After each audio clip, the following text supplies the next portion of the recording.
সুন্দর রসুন ক্ষেত ভিডিও করে মাত্র এটি কি হয়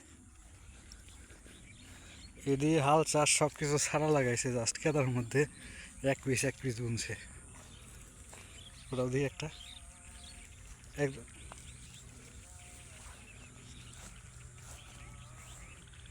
সেই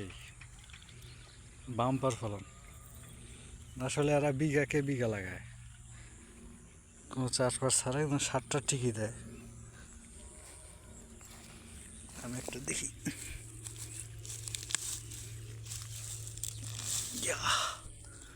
মাশাআল্লাহ খুবই সুন্দর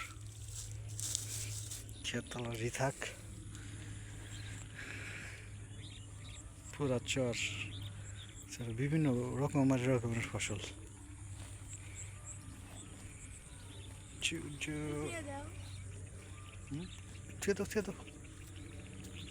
আমানত